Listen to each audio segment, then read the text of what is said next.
Hey everybody, thanks very much for joining. Generally speaking, the more important the issue is, the less it is discussed here in Washington, D.C. We talk about a whole lot of things, but most often stay away from the real issues that impact people's lives and impact our entire society. Let me give you just one example. Today, we are living under a corrupt campaign finance system, which is undermining our democracy. And it allows billionaires to control not only our political system, but our legislative process. That's it, bottom line. You think you live in a democracy? Well, yeah. You get one vote, Elon Musk gets one vote, but he also has the ability to put $290 million into a campaign to allow Donald Trump to become elected president. That sound like a democracy to you? Not to me. And increasingly, what we are seeing now as a result of Citizens United and the growth of super PACs are not candidates debating issues. That's democracy. You disagree with me, that's fine. Let's have a debate. But what you are seeing is competing 30-second ads that are funded by billionaire-controlled super PACs. So when you watch TV, you're on the internet, you see some group saying, citizens for this, citizens for that. In most cases, those are organizations that are funded by billionaires that are spending all kinds of money trying to defeat somebody or trying to elect somebody.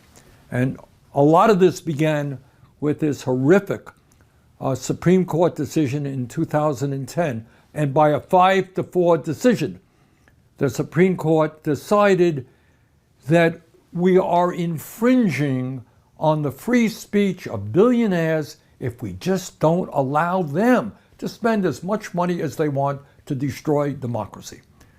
So that's basically what the Citizens United Supreme Court decision was about. So what's happened since then is that we have seen political spending going up by more than 1,600%. In the 2024 elections, 100 billionaire families on both sides of the aisle spent $2.6 billion. You got that? 100 families spent $2.6 billion. That was double what they spent in 2020.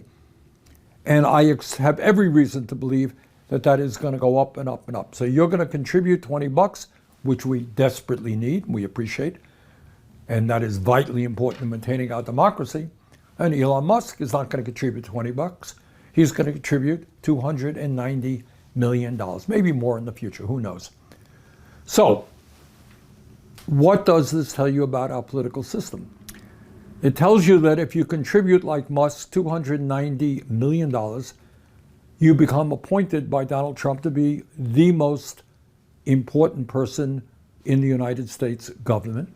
You become head of doers, and you now can implement your extreme right-wing ideology, break unions, throw tens of thousands of federal employees out on the street, cut back on Social Security employees at the Veterans Administration, and lay the groundwork, by the way, for the privatization of major government agencies.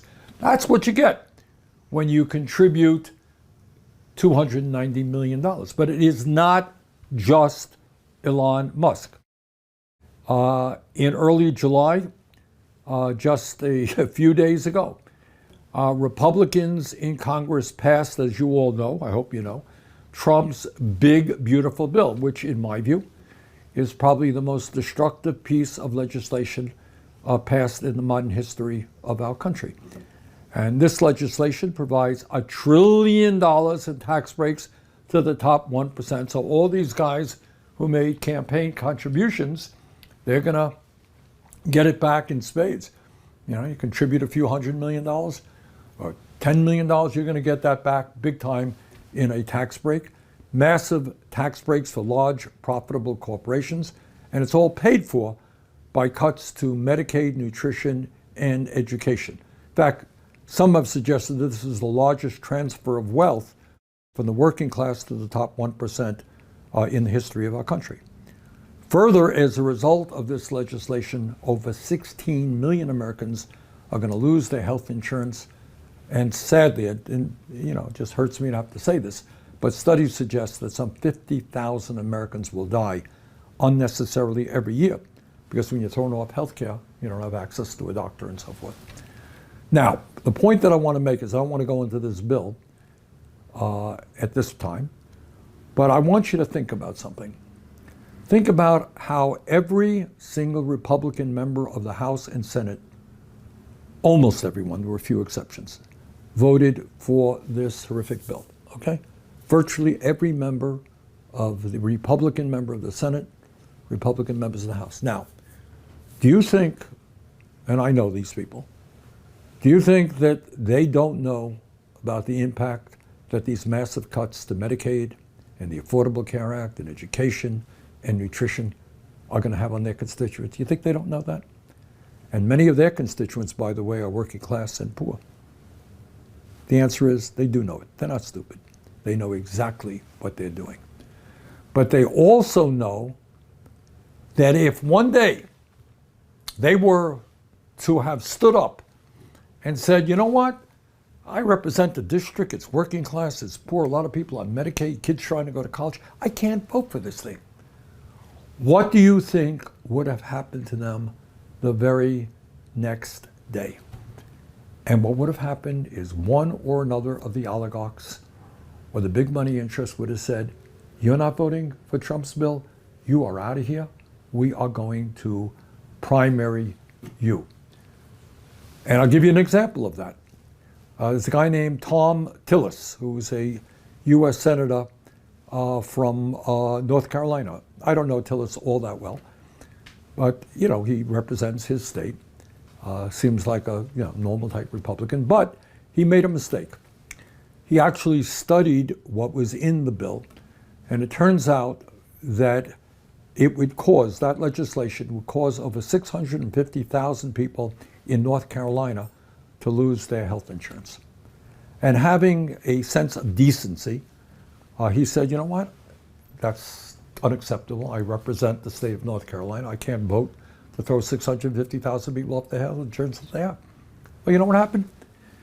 The day after he's made that public statement that he was not going to vote for this bill, Donald Trump issued a ruthless denunciation of him and threatened to primary him. You, Tom Tillis, Senator Tillis, you're voting against me. You are out of here. And you know what happened? A few hours after Trump issued a statement, Tom Tillis announced, I am not running for re-election to the United States Senate. He stood up, represented his constituents, and the billionaire class said, that ain't the way it works. We pay you to do what we want. You don't do it, you are out of here. But it was not just the big, beautiful bill, Trump's big, beautiful bill. We saw that in December of 24 in what was called the CR, continuing resolution here, where we had worked. My staff were really much involved in this, working on a continuing resolution to make sure that the government didn't shut down. And, frankly, it was not the world's greatest bill. It wasn't. We were working with conservative Republicans. But that bill would have put funding, increased funding, into primary health care, into dental care, to mental health care needs, into nutrition programs for the elderly, and apprenticeship programs for young people. In other words, it was a reasonably good piece of work. It took months of negotiating between Democrats and Republicans. We were involved in that stuff. That bill was all set to be passed. And then you know what happened? Just as the Congress was set to pass that appropriations bill, Elon Musk sent out a series of tweets. And what he said is, you vote for that and he lied about what was in the bill. You're going to vote for that continuing resolution. We're going to primary you. You are out of there. And in minutes, legislation that had been worked on for months. Democrats, Republicans, progressives, conservatives came together. All that Musk had to do was send out that series of emails. It was over. That's it. The Republicans said, forget it. We're not supporting that anymore. But it is not just Musk, and it is not just Republicans. This system, political system, campaign finance system, is just unbelievably corrupt, and it impacts the Democratic Party as well. And let me give you a few examples of how big money and a corrupt campaign finance system impacts Democrats. While outspent by Republicans, over 80 Democratic billionaires donated tens and tens and tens of millions of dollars to help elect Kamala Harris to be president of the United States. I personally, many of you know, worked very hard trying to get her elected. But what ended up happening is all of that money from all of these billionaires heavily influenced her campaign. So instead of running a campaign that took on powerful special interests and made it clear that she and the Democratic Party were going to stand with a working class which is struggling terribly right now. Instead of saying, I am with you, we're going to take on these billionaires, she ran a campaign designed not to antagonize the business community or the oligarchs. In fact, as some of you may recall, one of her main spokespersons was the billionaire Mark Cuban. Billionaire influence on Democrats goes well beyond campaigns. And I'll tell you another issue where it is very, very impactful. If tomorrow a Democrat were to simply say, you know what, I can't continue to fund this Netanyahu government. They're starving children right now. Humanitarian blockade. Netanyahu's a war criminal. You know what would happen to that candidate? AIPAC and other super PACs would say, you're finished. You're out of here. Just like Musk is saying to the Republicans. And they have a track record. So it's not an idle threat. They have already defeated, some very good Democrats, people like Cori Bush, Jamal Bowman, and other candidates who had the courage to say, you know what, I'm not going to support more military aid to continue the war in Gaza. So what you have right now is a political system in which both parties are heavily dominated by oligarchs and billionaire-funded super PACs. And it is also playing out as we speak right now in New York City, where Mr. Mamdani pulled off a major upset, some of you may know, and defeated Andrew Cuomo, was the heavy favorite to win, because Zoran Mamdani talked about issues of relevance to working class people. And the city responded to him, and he won the election. He won the Democratic primary. And there's going to be a general election come November. And you know what's going on right now? As we speak openly, they don't apologize for it. The richest people in New York City are saying, we are prepared to spend hundreds of millions of dollars to defeat Mamdani. That's it. That's your democracy. People spoke, the Democrats selected a candidate, and the billionaires are unhappy with that direction. In fact, one billionaire just the other day said it publicly, not embarrassed by it. He said, I met with Mr. Cuomo and Mr. Adams, the other two Democrats. Cuomo lost. Adams is running as an independent. And I think Adams is the superior candidate. I'm going to support him. Right out in the open. We, the billionaire class, like this candidate. So that's kind of where we are right now. This is an issue of enormous consequence. It impacts who wins, who loses elections, and it impacts our legislation. So we have got to now stand up, fight back in every way that we can. Short term, we got to make sure that Zoran Mamdani becomes the next mayor of New York City. We got to help in every way we can to see that he wins. Medium term, we got to make sure that super PACs are not allowed to play a role in Democratic primaries. And longer term, we've got to overthrow this disastrous Citizens United Supreme Court decision. So that's a lot to do.